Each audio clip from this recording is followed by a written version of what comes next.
രമേശ് ചെന്നിത്തല എന്തായാലും മന്ത്രിസഭയിലേക്ക് എത്തും എന്നുള്ള കാര്യം ഉറപ്പാണ്. ആഭ്യന്തര വകുപ്പായിരിക്കും രമേശ് ചെന്നിത്തലയ്ക്ക് കിട്ടാൻ പോകുന്നത്. ഇന്ന് രമേശ് ചെന്നിത്തലയെ അനുനയിപ്പിക്കുവാൻ വേണ്ടി ഏതാണ്ട് മുഴുവൻ നേതാക്കളും വഴുതക്കാട്ടുള്ള വീട്ടിലേക്ക് എത്തുകയായിരുന്നു. കെ സി വേണുഗോപാൽ എത്തി, വി ഡി സതീശൻ വന്നു. അതുപോലെ അല്പസമയം മുമ്പ് കെ സുധാകരനും രമേശ് ചെന്നിത്തലയെ സന്ദർശിച്ചു. ഘടകകക്ഷി നേതാക്കളും അദ്ദേഹത്തെ സന്ദർശിക്കുവാൻ എത്തി. ഇന്നലത്തെ പോലെ അല്ല ഇന്ന് രമേശ് ചെന്നിത്തല. ഇന്ന് അന്തരീക്ഷത്തിൽ കാര്യമായ മാറ്റം സംഭവിച്ചു കഴിഞ്ഞു. അതോടൊപ്പം തന്നെ രമേശ് ചെന്നിത്തല തന്നോടൊപ്പം നിൽക്കുന്ന ആളുകൾക്ക് മന്ത്രിസ്ഥാനം ഉറപ്പാക്കുവാനുള്ള നീക്കങ്ങളും തകൃതിയായി നടത്തിക്കൊണ്ടിരിക്കുകയാണ്. അതും രമേശിന്റെ ഒരു ലക്ഷ്യമാണ്. അൻവർ സാദത്തിന്റെ പേര് അദ്ദേഹം മുന്നോട്ട് വെച്ചിരുന്നു. നേരത്തെ IC ബാലകൃഷ്ണന്റെ പേരും അദ്ദേഹം മുന്നോട്ട് വെച്ചിരുന്നു. തന്നോടൊപ്പം തന്നെ അനുകൂലിക്കുന്ന ആളുകളും മന്ത്രിസഭയിൽ വേണം, അവർക്ക് അർഹമായ പരിഗണന കിട്ടണം എന്നുള്ള ആവശ്യമാണ് രമേശ് ചെന്നിത്തല ഉന്നയിച്ചിരിക്കുന്നത്. കെ സി വേണുഗോപാൽ രമേശ് ചെന്നിത്തലയെ സന്ദർശിക്കുന്നതിന്റെ ദൃശ്യങ്ങളാണ് കാണുന്നത്. ഇന്ന് ഒട്ടുമിക്ക നേതാക്കളും രമേശ് ചെന്നിത്തലയെ സന്ദർശിക്കാനായി വഴുതക്കാട്ടെ വീട്ടിൽ എത്തിയിരുന്നു. അദ്ദേഹത്തിന് ഇന്ന് പ്രാധാന്യം കൂടി വരികയാണ്. രമേശിനെ അനുനയിപ്പിക്കുവാനുള്ള ശ്രമങ്ങൾ അത് വിജയം കണ്ടിരിക്കുകയാണ്. മുഖ്യമന്ത്രി സ്ഥാനം കിട്ടാതെ പരിഭവിച്ചു നടന്നിരുന്ന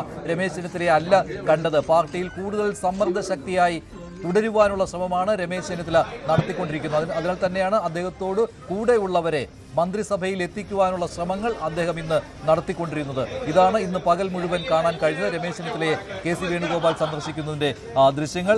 ആത്യന്തികമായി താനൊരു കോൺഗ്രസ്സുകാരനാണ് എന്നുള്ള കാര്യമാണ് രമേശ് ചെന്നിത്തല ഇന്ന് മാധ്യമങ്ങളോട് പറഞ്ഞത്. കെ സി വേണുഗോപാലും അദ്ദേഹത്തെ സന്ദർശിച്ച ശേഷം മാധ്യമങ്ങളോട് സംസാരിച്ചിരുന്നു. ശ്രീ മോഹൻ വർഗീസ്, എങ്ങനെ കാണുന്നു ഇന്നത്തെ മുഴുവൻ ഡെവലപ്മെന്റിനെയും? ടീം സതീശൻ ദൃഢമായ ഒന്നായിരിക്കും എന്ന സൂചന തന്നെയല്ലേ ഈ മണിക്കൂറുകളിൽ കിട്ടിക്കൊണ്ടിരിക്കുന്നത്?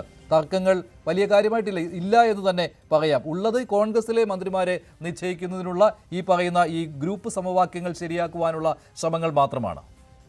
ഗ്രൂപ്പില്ലാത്ത കോൺഗ്രസിൽ ഗ്രൂപ്പ് സമവാക്യങ്ങൾ ശരിയാക്കേണ്ടി വരുന്ന ഒരു വൈരുദ്ധ്യം ഇവിടെയുണ്ട്. ശ്രീ മഞ്ജുഷ്, യഥാർത്ഥത്തിൽ രമേശ് ചെന്നിത്തലയെ പിന്തുണയ്ക്കുന്ന 2 പേർക്ക് കൂടി രമേശ് ചെന്നിത്തലയോടൊപ്പം തന്നെ മന്ത്രിസ്ഥാനം കൊടുക്കേണ്ടി വന്നാൽ ആകെ കോൺഗ്രസ്സിന് അവൈലബിൾ ആയിട്ടുള്ളത് 11 മുഖ്യമന്ത്രിയും 10 MLA-മാരും. അങ്ങനെ 11 അംഗ കോൺഗ്രസ് കണ്ടിൻജൻ്റാണ് മന്ത്രിസഭയിൽ ഉണ്ടാകേണ്ടത്. ഭാഗ്യമുണ്ടെങ്കിൽ 12ാമത്തെ ഒരു ബർത്ത് കൂടി കിട്ടിയേക്കാൻ സാധ്യതയുണ്ട്.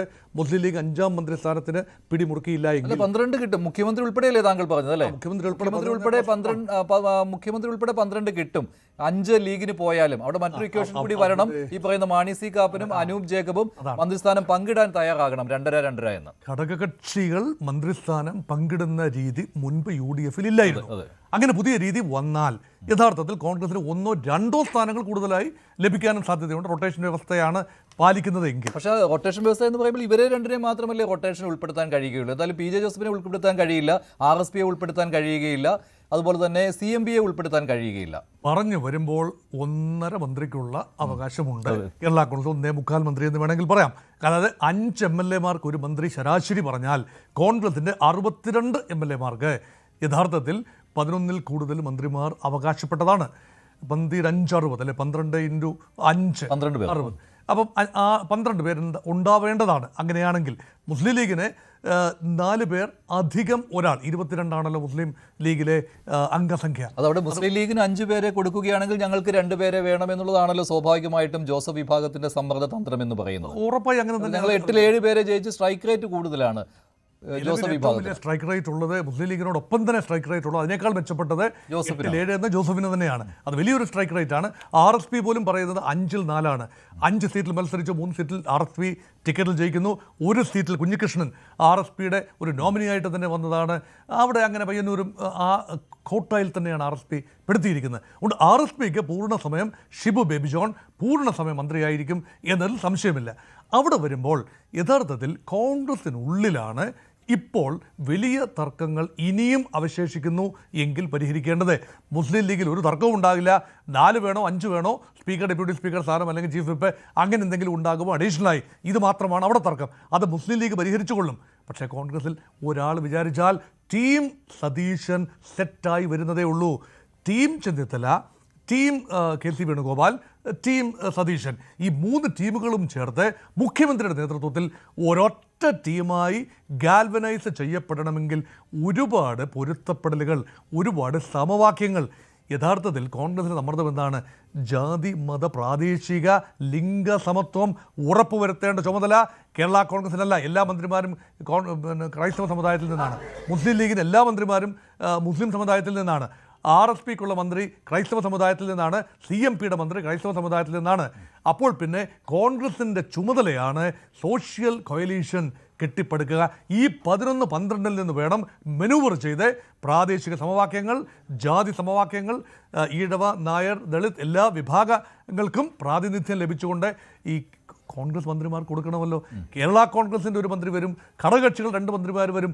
കൂടുതൽ എത്ര കോൺഗ്രസ് മന്ത്രിമാർ ക്രൈസ്തവ സമുദായത്തിൽ കൊടുക്കാൻ സാധിക്കും? വലിയ വലിയ സണ്ണി ജോസഫ് ഉണ്ടാവും സ്വാഭാവികമായിട്ടും, അല്ലേ? അതിനപ്പുറം ആരൊക്കെയാണെന്ന് ചാണ്ടിയുമ്മന്റെ പേര് പരിഗണനയിലുണ്ട്, ചാണ്ടിയുമ്മന് സാധ്യത കാണുന്നുണ്ട്. അതോടൊപ്പമാണ് മാത്യു കുഴൽനാടന്റെ പേര് മുന്നോട്ട് വെച്ചിരിക്കുന്നത്, KC വേണുഗോപാൽ. ശ്രീ സിബി സത്യൻ, കോൺഗ്രസിൽ എല്ലാ കാലത്തും ഇങ്ങനെ തന്നെയാണ്, അത് ആര് വന്നാലും അങ്ങനെ തന്നെയായിരിക്കും. അവസാന നിമിഷം വരെ സസ്പെൻസ് ആയിരിക്കും. സത്യപ്രതിജ്ഞയ്ക്ക് തൊട്ട് മുൻപേ ഒരു അന്തിമ പട്ടിക വരുവാനുള്ള സാധ്യതയുണ്ട്. പക്ഷേ ഇന്ന് പട്ടിക വരുമെന്ന് പറയുന്നു, നാളെയെങ്കിലും ചിലപ്പോൾ പ്രതീക്ഷിക്കാൻ പറ്റുമില്ലേ? തർക്കങ്ങൾ കൂടുതലുണ്ടെന്ന് താങ്കൾ വിചാരിക്കുന്നുണ്ടോ? KCയും അതുപോലെ തന്നെ രമേശും പരമാവധി സമ്മർദ്ദം ചെലുത്തുമെന്ന കാര്യത്തിൽ സംശയമില്ല, അങ്ങനെ ചെയ്തുകൊണ്ടിരിക്കുകയാണ്. അതിനിടയിലാണ് ഹൈക്കമാൻഡിന്റെ ഈ നിർദ്ദേശം വന്നിരിക്കുന്നത്, 2 വനിതകൾ പട്ടികജാതി പട്ടികവർഗ വിഭാഗങ്ങളിൽ നിന്ന് 2 എന്നുള്ളത്. അത് ഇക്വേഷനെ വലിയ രീതിയിൽ മാറ്റിമറിക്കുമോ? അതോ നിലവിലുള്ള ചർച്ചകളിൽ ഉള്ള ആളുകളെ തന്നെ മന്ത്രിമാരാക്കിക്കൊണ്ട് ഈ പ്രശ്നം പരിഹരിക്കുവാൻ കഴിയുമോ കോൺഗ്രസിന്? മഞ്ജുഷ, ഇതിനകത്ത് നമ്മൾ നോക്കുകയാണെങ്കിൽ ഈ നിലവിലിപ്പം രമേശ് ചെന്നിത്തല മുന്നോട്ട് വെച്ചിരിക്കുന്ന ഒരു ആവശ്യം എന്ന് പറയുന്നത് IC ബാലകൃഷ്ണനെ മന്ത്രിയാക്കണമെന്നുള്ളതാണ് ഒരാവശ്യം. അപ്പം IC ബാലകൃഷ്ണനും KC പക്ഷത്തുള്ള AP അനിൽകുമാറോട് വരുമ്പോഴേക്കും ഈ 2 പട്ടികജാതി പട്ടികവർഗ പ്രാതിനിധ്യം വളരെ കൃത്യമായിട്ട് സെറ്റിലാകും. അപ്പോൾ അതിനർത്ഥം എന്ന് പറയുന്നത് രമേശ് ചെന്നിത്തലയുടെ ആവശ്യങ്ങളൊന്ന് നടത്തി കിട്ടുമെന്ന് തന്നെയാണ്.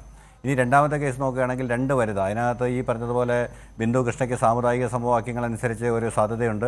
രണ്ടാമത്തത് ചിലപ്പോൾ ഷാനിമോൾ ഉസ്മാനോ അല്ലെങ്കിൽ ഈ പറഞ്ഞ പോലെ പിന്നെ സീനിയറായിട്ടുള്ളത് ഉമാ തോമസ് ആണ്. ഇവർ 2 പേർക്ക് ഒരാൾക്കായിരിക്കും സാധ്യത. അപ്പോൾ അത് എങ്ങനെ കടന്നു വരുമെന്നുള്ളത്, പക്ഷേ ഉമാ തോമസിൻ്റെ പേര് ഇതുവരെ എവിടെയും പറഞ്ഞു കേട്ടിട്ടില്ല, ആരും അതിനായിട്ട് സമ്മർദ്ദം ചെലുത്തുമെന്ന് തോന്നുന്നില്ല. അങ്ങനെ വരികയാണെങ്കിൽ മിക്കവാറും ഷാനിമോൾ ഉസ്മാൻ തന്നെയായിരിക്കും ആ നറുക്ക് വീഴുക. അപ്പം നിലവിൽ അല്ലാതെ നോക്കുകയാണെങ്കിൽ ഈ പറഞ്ഞതുപോലെ അൻവർ സാദത്ത് മന്ത്രിസഭയിലേക്ക് വരാനുള്ള സാധ്യതയും വളരെ കൂടുതലാണ്. കാരണം രമേശ് ചെന്നിത്തല വളരെ സമർത്ഥമായൊരു കരുനീക്കമാണ് നടത്തിയിരിക്കുന്നത്. അദ്ദേഹം ഈ പറഞ്ഞ പോലെ തനിക്ക് ആഭ്യന്തരമന്ത്രി സ്ഥാനം വേണമെന്ന് മാത്രമല്ല, തൻ്റെ കൂടെ 2 പേരെ കൂടി ഉൾപ്പെടുത്തണം എന്ന് പറയുന്ന ഒരു ആവശ്യം കൂടെ മുന്നോട്ട് വെച്ചിട്ടുണ്ട്. അപ്പോൾ ഇതുകൂടാതെ തന്നെ പാർട്ടി പുനഃസംഘടനയിൽ അദ്ദേഹം ജോസഫ് അഴക്കിൻ്റെ പേര് വെച്ചിട്ടുണ്ട്. അദ്ദേഹത്തിന് ചിലപ്പോൾ KPCC പ്രസിഡൻ്റാക്കിയില്ലെങ്കിലും വർക്കിംഗ് പ്രസിഡൻ്റെങ്കിലും ആക്കി ഹൈക്കമാൻഡ് അദ്ദേഹത്തിൻ്റെ പരാതികൾ പരിഹരിക്കാനുള്ള സാധ്യതയുണ്ട്. അപ്പോൾ അങ്ങനെ നോക്കുമ്പോൾ എനിക്ക് തോന്നുന്നത് മന്ത്രിമാരുടെ പേരുകൾ ആൾമോസ്റ്റ് ധാരണയായിട്ടുണ്ട്. പക്ഷേ വകുപ്പുകളുടെ കാര്യത്തിലാണ് ചില തർക്കങ്ങൾ തുടരുന്നതെന്നാണ് മനസ്സിലാവുന്നത്. പിന്നെ ലീഗ് ഇതിനിടയ്ക്ക് 5 മന്ത്രിമാരെ ഉറപ്പാണ് എന്ന് പറഞ്ഞിട്ടുണ്ട്. അതിൻ്റെ കാര്യത്തിൽ വ്യക്തമായൊരു ധാരണ UDFിൻ്റെ ഭാഗത്തുനിന്നുണ്ടായിട്ടില്ല. കാരണം സാധാരണഗതിയിൽ ഈ ലീഗിന് 4 മന്ത്രിമാരാണ് ഇതുവരെയുള്ള എല്ലാ മന്ത്രിസഭയിലും ഉണ്ടായിരുന്നത്. 5ാം മന്ത്രിസ്ഥാനത്തിൻ്റെ വിവാദം കഴിഞ്ഞ ഉമ്മൻചാണ്ടി സർക്കാരിൻ്റെ കാലത്ത് അത് ശക്തമായിട്ട് രംഗത്ത് വന്നിരുന്നു.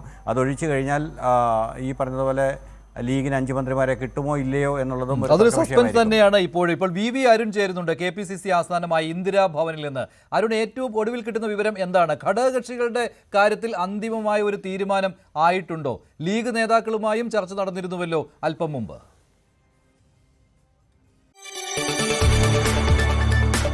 കൂടുതൽ വാർത്തകൾക്ക് News 18 Keralam YouTube channel subscribe ചെയ്യുക.